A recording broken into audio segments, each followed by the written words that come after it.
So hello and welcome guys, this is your friend Nitish Kumar. कैसे हैं आप सभी? आशा करता हूँ स्वस्थ होंगे, मस्त होंगे और अपने सक्सेस की जर्नी में व्यस्त होंगे। सो चलिए उस सक्सेस की जर्नी में आज एक और इम्पॉर्टेंट टॉपिक के बारे में डिस्कस किया जाए। सो आज के इस एपिसोड में हम लोग डिस्कस करने वाले हैं OCD, ऑब्सेसिव कंपल्सिव डिसऑर्डर के बारे में। इस एपिसोड में हम लोग डिटेल में डिस्कस करने वाले हैं। इसके पिछले एपिसोड में हम लोगों ने डिसऑर्डर्स के बहुत सारे टॉपिक्स को डिस्कस किया है, एबनॉर्मलिटी के बहुत सारे टॉपिक्स को डिस्कस किया है। अगर ओवरऑल हम बात करें सो एबनॉर्मल साइकोलॉजी के बहुत से टॉपिक्स के बारे में हम लोगों ने डिस्कस किया है। उन सारे एपिसोड्स के लिंक आपको डिस्क्रिप्शन बॉक्स और आई बटन में मिल जाएंगे। आप वहां से उन एपिसोड्स को देखिए और एबनॉर्मल साइकोलॉजी से रिलेटेड अपनी अंडरस्टैंडिंग को और भी डेवलप करिए। तो चलिए इस एपिसोड में बिना किसी देरी के हम लोग आगे बढ़ते हैं और हम लोग समझते हैं इस एपिसोड में OCD क्या होता है, यानी कि ऑब्सेसिव कंपल्सिव डिसऑर्डर। एकदम आसान भाषा में समझेंगे, टेंशन लेने की बात नहीं है क्योंकि आप मेरी क्लास में हैं। ओके, तो चलिए इस एपिसोड में हम लोग आगे बढ़ते हैं और एग्जाम्पल के साथ समझेंगे OCD क्या है, ऑब्सेसिव कंपल्सिव डिसऑर्डर। सुनने में तो बहुत ही टिपिकल वर्ड लगता है ऑब्सेसिव कंपल्सिव डिसऑर्डर, बट मैं इस एपिसोड में इसको इतनी इजी तरीके से सिंप्लीफाई करूंगा कि आपको कोई दूसरा एपिसोड देखने की जरूरत नहीं पड़ेगी। सो एक ही रिक्वेस्ट है कि आप इस एपिसोड में अंत तक बने रहिएगा और अगर आपने अभी तक इस चैनल को सब्सक्राइब नहीं किया है तो चैनल को सब्सक्राइब कर दीजिएगा, वीडियो को लाइक कर दीजिएगा और दोस्तों के पास शेयर भी कर दीजिएगा। तो चलिए इसको पहले हम ब्रेक करके समझेंगे। OCD को पहले हम समझते हैं, फिर इसके बाद हम लोग आगे बढ़ते हैं। 3 वर्ड यहाँ पे आपको देखने को मिल जाते हैं पहले। ओके, सो नंबर फर्स्ट अगर हम देखें तो हो जाता है ऑब्सेसिव, दूसरा compulsive and disorder. So disorder का मतलब क्या होता है? सो डिसऑर्डर का मतलब होता है बीमार, यानी कि विकार। किसी भी चीज के बारे में अगर हम देखें, अगर वो एक तरीके से डिस्ट्रॉय हो चुकी है अपने एक्चुअल बैलेंसिंग सिस्टम से या एक्चुअल अपनी एफिशिएंसी क्वालिटी से, क्या है कि डिसबैलेंस हो गई है। सो एक तरीके से हम कह सकते हैं वो क्या है कि एक तरीके से डिसऑर्डर हो चुका है उसके मतलब की एफिशिएंसी में। सो डिसऑर्डर का मतलब क्या होता है? एक तरीके से हम विकार से समझ सकते हैं। अगर हम मेडिकल टर्म की बात करते हैं तो यहाँ पे एक बीमारी से लिया जाता है। ओके, सो डिसऑर्डर्स का मतलब हम लोग सिंपली समझते हैं, इसका मतलब होता है एक बीमारी जो हमें दुख देते हैं, जो हमें पीड़ा देते हैं। सो ओके, इन नंबर सेकेंड है कंपल्सिव, इन नंबर थर्ड है ऑब्सेशन। हम लोगों ने इसको रिवर्स करके देख लिया। सो अब हम लोग 2 वर्ड को समझते हैं, ऑब्सेशन और कंपल्सन क्या होते हैं। तो देखिए, obsessions are recurring unwanted thoughts that cause of anxiety.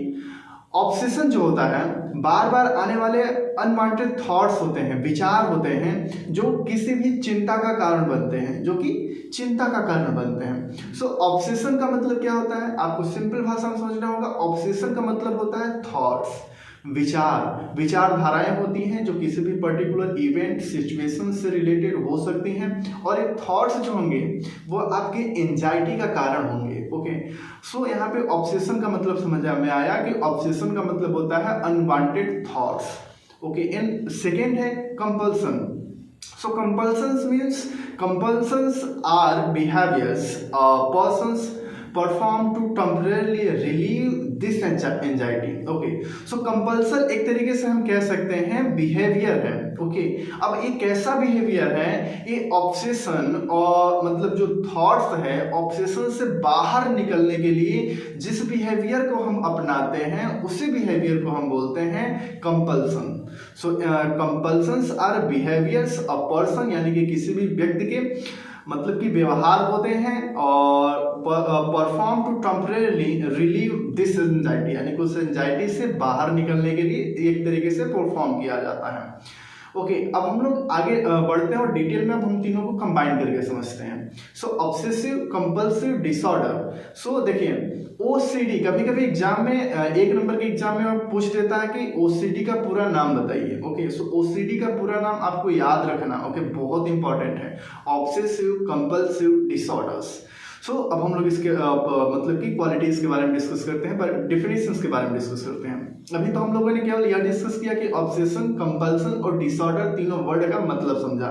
Obsession जो होता है अनवांटेड थॉट्स होते हैं जो कि हमारे एंजाइटी का कारण बनते हैं। कंपल्सन जो होते हैं या बिहेवियर होते हैं जो कि हम उस एंजाइटी से बाहर निकलने के लिए अपनाते हैं। और डिसऑर्डर का मतलब तो आप जानते ही हैं। डिसऑर्डर का मतलब क्या होता है? डिसऑर्डर का मतलब होता है बीमारी या जो हमारे मतलब कि एक तरीके से दुखों का कारण बनते हैं। So obsessive compulsive disorder OCD is mental health condition, यानी कि जो OCD है हमारी मानसिक स्वास्थ्य की एक स्थिति होती है, okay, characterized by persistent unwanted thoughts, जिसे हम ऑब्सेशन कहते हैं। अभी हम लोगों ने समझा ना कि अनवांटेड थॉट्स जो होते हैं वो क्या होता है, ऑब्सेशंस, एंड रिपीटेटिव बिहेवियर और मेंटल एक्ट, यानी कि रिपीटेटिव बिहेवियर जो होता है, मेंटल एक्ट को अपना करके जो हम रिपीटेटिव बिहेवियर को अपनाते हैं, ये हो जाता है कंपल्शंस। ओके, सो मतलब एक तरीके से हम कह सकते हैं ऑब्सेसिव कंपल्सिव डिसऑर्डर ओसीडी एक मानसिक स्वास्थ्य की स्थिति है जो लगातार अनवांटेड थॉट्स से बाहर निकलने के लिए, यानी कि और दोहराए जाने वाले व्यवहार या मानसिक कृत्यों की विशेषता है। Okay, These obsessions and compulsions can significantly interfere with daily activity and cause of distress.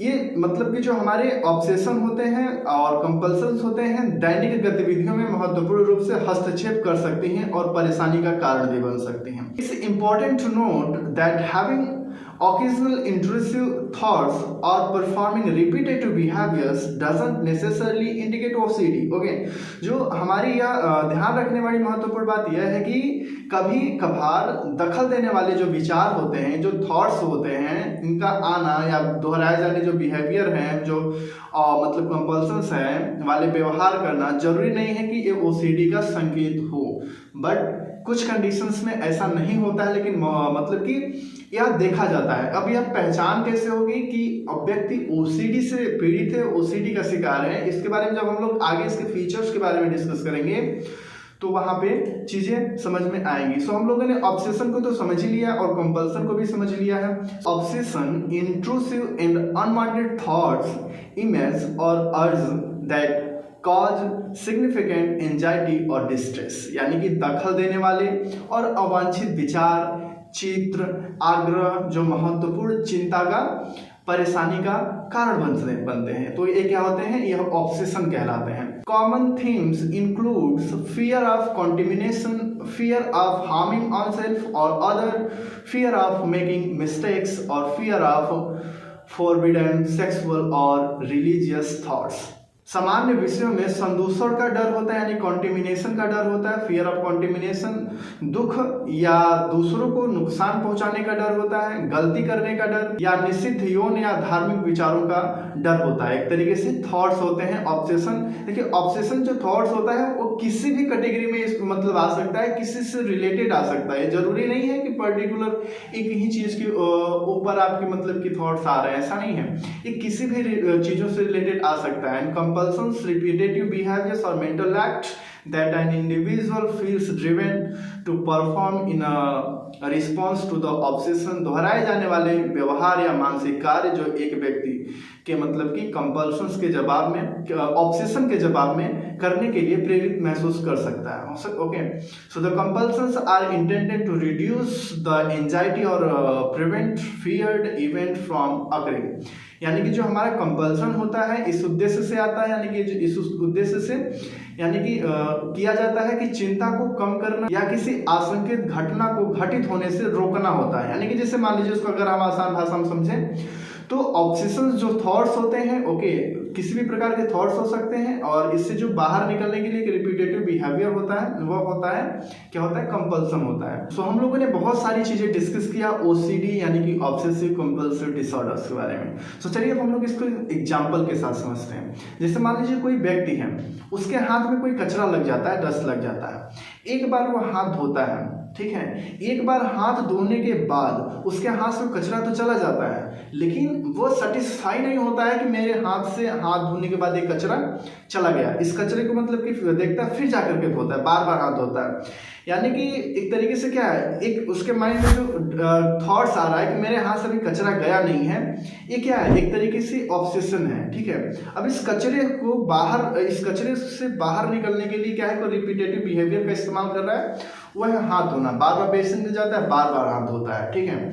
सो यह हो गया एक तरीके से रिपीटेटिव बिहेवियर कंपल्सन। और एक तरीके से जो ऑब्सेशन है उसके अंतर्गत जो डर है कि मेरे हाथ में अभी भी कचरा लगा है, मतलब कि एक तरीके से मेरे लिए बहुत अजीब लग रहा है, ठीक है। सो इस तरीके से बाहर निकलने के लिए रिपीटेडली उस बिहेवियर को अपनाएगा, यानी कि हाथ धोने के बिहेवियर को अपनाएगा। ओके, सो इस कंडीशन में यह भी होता है कि जैसे मान लीजिए हाथ धो रहा है, ये हाथ जब तक धोएगा तब तक कि वो इंटरनली सेटिस्फाई नहीं हो जाता है कि मेरे हाथ में कचरा अब नहीं है, यानी कि मेरे हाथ में अब डस्ट नहीं लगा है। अब इसमें देखिए इंटरनल सेटिस्फैक्शन उसको तुरंत भी, मतलब कि थोड़ी देर बाद भी मिल सकता है, और हो सकता है इसमें उसका घंटों घंटों चला जाए, यानी कि एक तरीके से बहुत ज़्यादा टाइम का वेस्ट होता है यहाँ पे। अगर कोई व्यक्ति ओसीडी का शिकार है तो एक ही बिहेवियर को बार बार करेगा, वो बार बार करेगा, और इतना जल्दी उस बिहेवियर से सेटिस्फाई ही नहीं होगा कि मैंने इस चीज़ को मतलब कि साफ कर दिया है।